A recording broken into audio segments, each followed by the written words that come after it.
मिळत होतं आणि ते आता सरकारने बंद केलंय। तर मध्यमवर्गीय आणि गरिबांच्या मुलामुलींच्या शिक्षणापासूनच त्याला वंचित करण्याचं पाप राज्याचं सरकार करते आहे। ही भूमिका मी आता विधानसभेत मांडलेली आहे। राज्याचे मुख्यमंत्री बाहेर माध्यमाला सांगतात की महाराष्ट्रामध्ये गॅस कुठेही कमी नाही आहे, आम्ही सगळ्यांना गॅस देतो आहे। हे सरकार सांगत असेल तर तुमच्या माध्यमातून लोकांच्या लाईनी त्या गॅसच्या दुकानांसमोर दिसत आहेत। तर मग गॅसचं शॉर्टेज नसेल महाराष्ट्रात तर मग लोक लाईन का लावून बसलेले आहेत घरगुती गॅससाठी? तर हे खोटं बोलण्याचं काम मुख्यमंत्र्यांनी सोडलं पाहिजे। मी मुद्दामून आठवण करून देतो या निमित्तानं की ज्यावेळेस कोरोना आपल्या देशात यायला निघाला होता त्यावेळेस आमचे नेते राहुल गांधीजी आणि सोनिया गांधीजींनी देशाच्या प्रधानमंत्र्याला पत्र लिहिलं होतं की कोरोना हा विनाशक आहे, अनेक लोकांचा जीव घेऊ शकतो आणि म्हणून देशाचे बॉर्डर जे आहेत त्या सील केल्या पाहिजेत। पण त्याच वेळेस नरेंद्र मोदी आणि भाजपवाले हे सोनिया गांधीजी आणि राहुल गांधीजींना टीका करत होते। कोट्यावधी लोकांचा जीव कोरोनाच्या काळात गेला तर त्याची जबाबदारी का नरेंद्र मोदी घेणार? त्याची जबाबदारी हे बीजेपी घेणार? जे वस्तुस्थिती आहे ते मांडत असताना राज्याचे मुख्यमंत्री सांगतात की काँग्रेस या पद्धतीचं लोकांमध्ये पॅनिक करताय। व आम्ही पॅनिक करत नाहीये, जी वस्तुस्थिती आहे ते तुमच्या समोर दिसते आहे, माध्यम दाखवतात आहे। मग माध्यम दाखवतात आहेत ते चुकीचं आहे, ते काय नकली लोक आहेत लाईनमध्ये लागलेले। आणि म्हणून राज्यावर आलेले हे संकट आहे।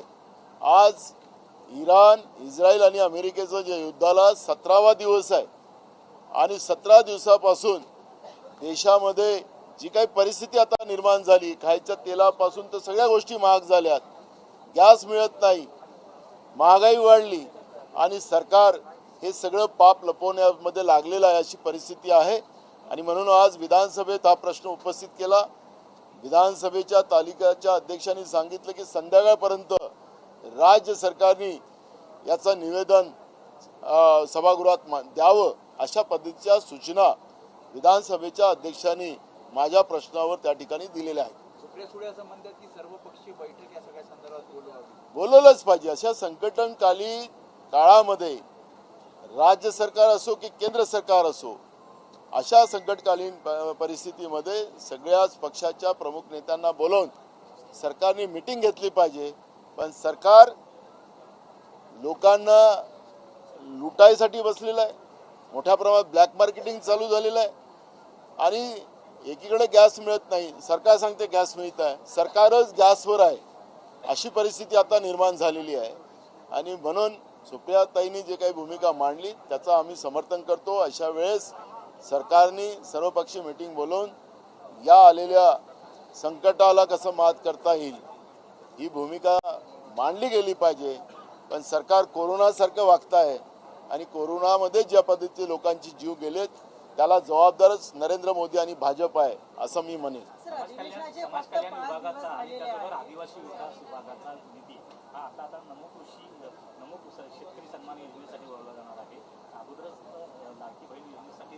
तुम्हाला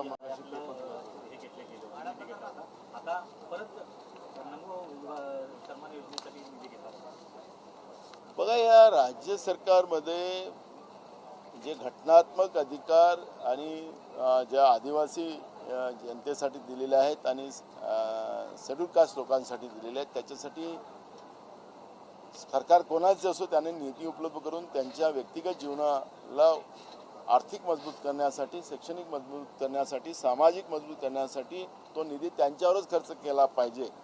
असं असताना सुद्धा गेल्या 2 वर्षापासून महाराष्ट्रात समाज कल्याणचा आणि आदिवासी विभागाचा पैसा परस्पर हा दुसऱ्या योजनांवर खर्च केला जातो आणि घटनेला केराची टोपली दाखवली जाते। या सरकारमध्ये, फडणवीस सरकारमध्ये हे चित्र आपण पाहतोय आणि हे खरं आहे जे प्रश्न उपस्थित आपण केला।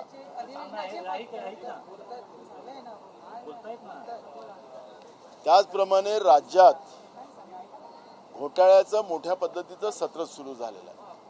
मी नाशिकचं तुम्हाला एक उदाहरण देईन की माळाचा भूखंड त्याचा श्रीखंड कसं खाल्ला जातो आहे. तिथले पोलीस तिथले पोलीस याबाबत नाशिकचे पोलीस आयुक्त श्री संदीप कर्णिक आणि शहरातील विविध पोलीस ठाण्याचे पोलीस निरीक्षक यांच्या मार्फत त्याला तपास सुरू आहे. दोषी असलेल्या बिल्डर बांधकाम व्यावसायिक यांच्या विरोधात कारवाई व्हायलाच हवी. पण या सगळ्यांना बोलवून आणि ज्या लोकांनी तक्रारी केल्यात त्यांनाही बोलवून त्यांना धमकवलं जातं आणि त्यांच्याकडून उलट पैसे लुटण्याचं काम या नाशिकमध्ये चाललेलं आहे. आणि ह्या तक्रारी मुख्यमंत्री महोदयाकडे गेल्यात. मुख्यमंत्री स्वतः गृह खात्याचे मंत्री आहेत.